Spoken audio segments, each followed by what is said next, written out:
What if the belief you've been trying to get rid of isn't the problem, but the part of you that learned it is still trying to protect you? What if nothing inside you is actually sabotaging you, and everything inside you has been doing its best with the tools it had at the time? Take a breath with me, just for a moment, and notice where your body is holding itself. Your jaw, your shoulders, your belly. You don't have to change anything yet. Just notice, because the moment you stop fighting yourself, you can finally hear what's true. You've been living with certain sentences for so long, they feel like facts. I'm not good enough. It's too late for me. If I say what I need, I'll lose people. If I try and fail, I'll prove what I've always feared. And I know, when you've carried a belief for years, it doesn't feel like a thought. It feels like the floor. It feels like reality itself. And you may be tired of hearing, just be positive, tired of trying to outthink your fear at midnight, tired of doing all the right spiritual things and still watching the old pattern return, like a wave you can't outrun. This hasn't been an easy journey for you. And the fact that you're still here, still willing to look honestly at what's running your life, says something beautiful about your heart. It says you're courageous, even if you don't feel brave. Here's what I've come to understand. Limiting beliefs are rarely born from stupidity. They're born from love, from a young part of you trying to stay safe, stay connected, stay accepted. Your mind learned this to keep you safe. And yes, I said safe, because to the nervous system, safety often matters more than happiness, more than expansion, more than truth. Have you noticed that the beliefs that hurt the most are usually the ones that once helped you survive? Somewhere along the way, you learned what got rewarded and what got punished. You learned what created peace in the room and what created tension. You learned what earned love, what avoided conflict, what kept you invisible enough to not be targeted. You learned, perhaps quietly, that certain desires were too much, that certain feelings were inconvenient, that your authenticity could cost you something. And if you grew up in a world where love felt conditional, your mind did something very intelligent. It built rules, and it called them truth, because rules felt like stability. If I'm perfect, I'm safe. If I'm useful, I'm safe. If I don't need anything, I'm safe. Let that settle for a moment and see if your body recognizes it. This is important to hear. A limiting belief is often an old door your mind built when it didn't know any other way out. It isn't proof that you're weak. It's proof that you were resourceful. And this is why affirmations sometimes slide right off you like rain on glass. You can say, I am worthy 100 times. But if a deeper part of you believes worthiness leads to rejection or visibility leads to danger, your system will resist. Not because you're failing, because you're loyal. Loyal to the rules that once kept you intact. So we're not going to bully the belief. We're not going to shame it, argue with it, or pretend it isn't there. We're going to transform it, the way you transform anything that has been carrying fear for a long time. with gentleness, with clarity, with the kind of love that doesn't abandon you when you're messy. And I want you to know, right now, as you sit here hearing this, you are allowed to update your truth. Maybe you've tried to change your mindset by forcing a new thought over an old one. And it worked for a moment, until the old one rose again. That's because beliefs aren't only thoughts. Beliefs are agreements your body made. They live in breath, posture, muscle tension, tone of voice. They live in what you do when you're tired, when you're triggered, when you're alone with your thoughts. So transformation has to include the body and the part of you that is still scanning for danger. So let's begin in a different way. The first step isn't replacing the belief. It's discovering what the belief is guarding. If you can, bring to mind one belief that keeps showing up like an uninvited guest. Not 10, just one. The one that tends to appear when you're about to do something meaningful. Maybe it says, "Who do you think you are?" Maybe it says, "Don't bother."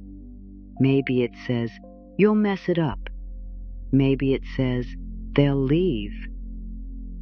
Now, instead of pushing it away, try something that might feel unusual. Ask it a question. What are you trying to protect me from? And notice what happens in you when you ask that. Notice if your breath gets shallow. Notice if you feel heat in your chest or a tightening in your throat. Notice if emotions rise up: sadness, anger, fear. None of this means you're doing it wrong. It means you're finally touching the root, not the leaves. Sometimes the belief is guarding you from humiliation, from being misunderstood, from being abandoned, from failing publicly, from succeeding and outgrowing the people who once knew you. And yes, even from joy, because joy can feel like a setup if you've experienced it being taken away. You're not imagining this. Your system remembers. This hasn't been an easy journey for you. So many people are carrying these same invisible rules silently while looking successful on the outside. And yet here you are, willing to meet your inner world with honesty. That takes immense courage. Let that be true about you. Now here's an open secret that most people miss. You can't transform a belief you keep treating like an enemy, because the moment you attack it, the part of you that holds it gets even tighter. It closes the door. It says, "See, not safe," and the belief strengthens. What if the real work is not defeating the belief, but befriending the part of you that believes it? There's something happening here that most people don't talk about. The belief isn't just a sentence in your mind. It's a relationship between you and a younger you. And when you bring compassion to that relationship, the whole system starts to reorganize. Imagine you're standing in a hallway with an old door at the end. This door used to be the only way to keep yourself from getting hurt. You've been leaning your whole weight against it for years, keeping it shut, because on the other side is the memory of pain. And now you're exhausted. Of course you are, Holding a door shut with your life force is tiring. So the invitation is not to throw the door open and flood yourself with everything at once. The invitation is to take your hand off the handle just a little, to let your body know we're here and we're safe enough to look. Here's what you can do right now that changes everything. When the belief appears, soften your gaze. Unclench your jaw if you can. Take one slow breath as if you're sighing from the heart, and say silently or out loud, "Thank you for trying to keep me safe." Your mind learned this to keep you safe. Do you feel the difference between fighting and thanking? Even if you don't feel it yet, your nervous system hears the change in tone. It hears, "I'm not at war with myself anymore." Then ask gently, "How old do you think I am?" This question can be startling in the best way, because many limiting beliefs are time travelers. They arrive in the present with information from the past. They speak as if you are still 8, still 15, still living in that kitchen, that classroom, that relationship where you had to shrink to survive. And your adult self can bring an update. I'm not that age anymore. I have choices now. I have support now. I can leave now. I can speak now.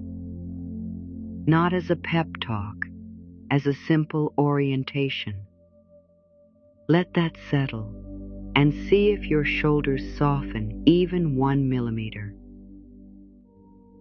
Now we move to the next step, and this is where the empowerment becomes real and grounded.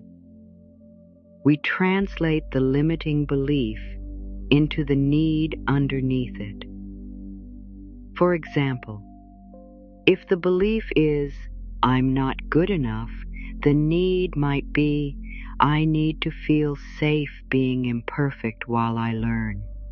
If the belief is, "People will leave," the need might be, "I need steady connection and honest communication." If the belief is, "I'll fail," the need might be, "I need permission to be a beginner without shame." Beliefs often sound like judgments. Needs sound like truths. And when you find the need, you can meet it, not by controlling the world, but by caring for yourself in a way your system can trust. This is the moment where a new empowering truth can actually land. An empowering truth is not a fantasy. It's not, "Everything is always easy." It's not, "Nothing will ever hurt me." Empowering truth is honest, spacious, and rooted in your capacity. It sounds like this: I can feel fear and still take one step. I can be seen and still be safe.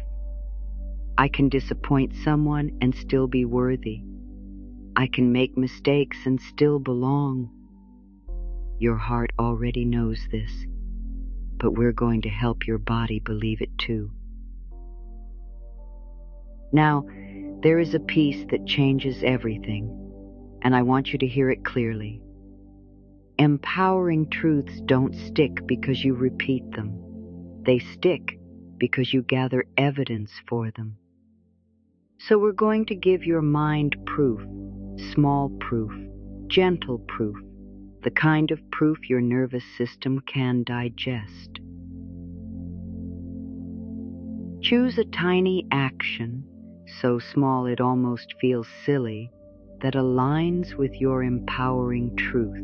If your truth is "my needs matter," your tiny action could be drinking water when you're thirsty instead of ignoring it. If your truth is "I am allowed to take up space," Your action could be speaking one complete sentence without rushing. If your truth is, I can be supported, your action could be sending a simple message.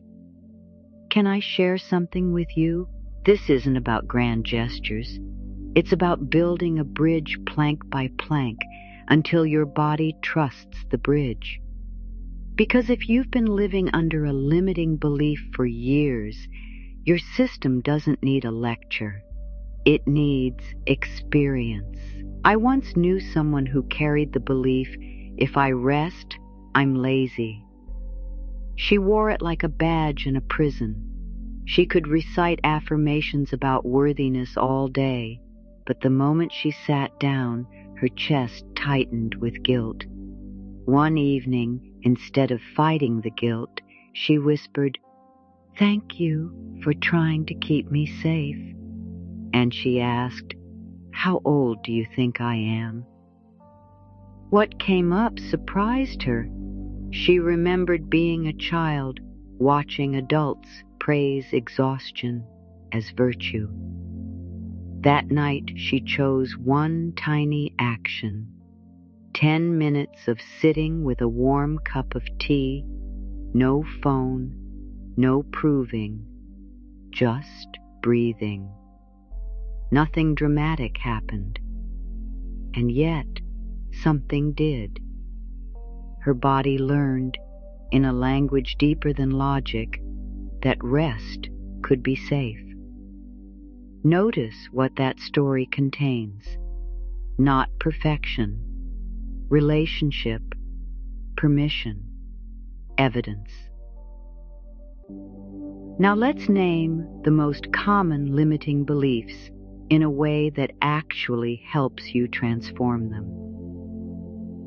If your belief is, I'm not enough, it often means you learned that love was earned.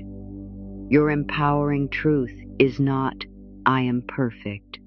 It's, I am worthy while I grow. And the evidence you gather is letting yourself be in process without self-hate. If your belief is, I have to do it alone, it often means support once disappointed you. Your empowering truth is, I can choose safe support now.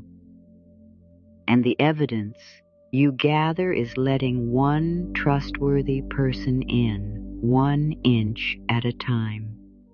If your belief is it's safer to stay small, it often means visibility once hurt you. Your empowering truth is, I can be seen with boundaries.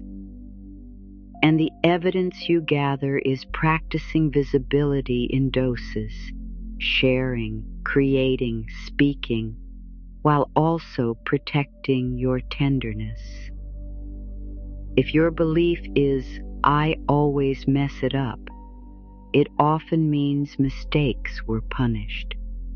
Your empowering truth is, mistakes are information, not identity. And the evidence you gather is learning without humiliation, maybe by trying in private first, or by celebrating effort, not outcome. Do you see how empowering truth doesn't deny your past? It includes it, and then it expands beyond it. This is where we add one more layer that makes the transformation last. We update the inner language that keeps the belief alive. Many people try to change beliefs while still speaking to themselves like an enemy, and the body hears that as danger. So your tone becomes part of the practice. When you notice the old thought, instead of, oh, here we go again, you might try, you've been carrying this. Instead of, what's wrong with me, you might try, something in me is scared. Instead of, I'll never change, you might try, I'm changing in a new way. You are allowed to update your truth. And yes, you might need to hear that more than once, because the old belief was repeated for years, often in moments of intensity. So we don't rush. We don't demand instant conversion. We become consistent, the way a door opens more easily when it's no longer held shut with panic, the way light returns when you stop closing the curtains. Now I want to offer you a simple practice you can return to whenever the belief rises. You can do it in a minute, in a car, in a bathroom stall, in the middle of real life. Begin by naming the belief without becoming it. This is the old story. Then soften your body in one small way. Release your tongue from the roof of your mouth, or drop your shoulders, or exhale longer than you inhale. Then thank the belief for its intention. Thank you for trying to keep me safe. Your mind learned this to keep you safe. And finally, offer an empowering truth your body can accept. Not the biggest truth, the next true step. Right now, I can take one small action. Or, right now, I can stay with myself. Or, right now, I can choose kindness. Feel how right now lands. It tells your system it doesn't have to leap across a canyon. It only has to take the next step on the path. And if you want to deepen it, place a hand on your chest or your belly and feel the warmth. Your body already recognizes this truth, because your body can tell the difference between harshness and care.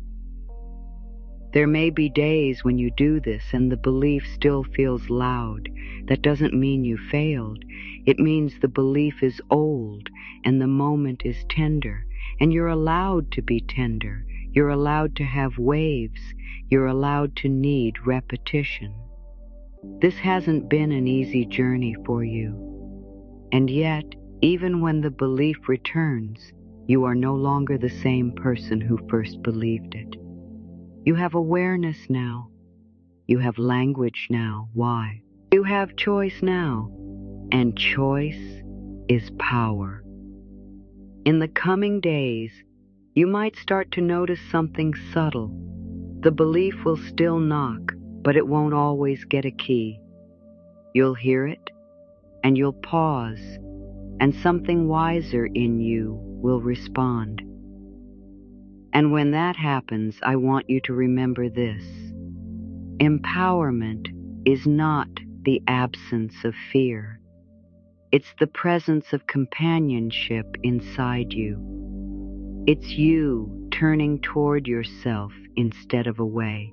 It's you becoming the safe place you kept searching for. So let's bring it all together gently. Your limiting belief is an old strategy. It was built for a version of your life that needed protection. It did not appear to ruin you. It appeared to preserve you. And now you are here in a new season of your life where preservation is no longer the only goal. Expansion is allowed. Joy is allowed. Expression is allowed. You are allowed to update your truth. If it helps, picture that old door in the hallway again. You don't have to hate the door. You don't have to kick it down. You can simply thank it for the years it served you. And then you can place your hand on it with kindness and choose to build a new way forward, one small proof at a time. What if your life has been waiting not for you to become fearless, but for you to become faithful to yourself? Take one more breath, a little slower this time. Let your shoulders drop. Let your face soften. Let your belly know it doesn't have to brace. And as you move forward, you may find that the moments that used to trigger the old belief become opportunities to practice a new truth. Not perfectly, not all at once, but steadily, the way dawn arrives without force, the way a room brightens 1 degree at a time, until suddenly you realize you can see. Your heart already knows this. You were never meant to live under a sentence that makes you small. You were meant to live inside a truth that lets you breathe. And the truth you're choosing now is not a performance, it's a homecoming. And in that homecoming, you become free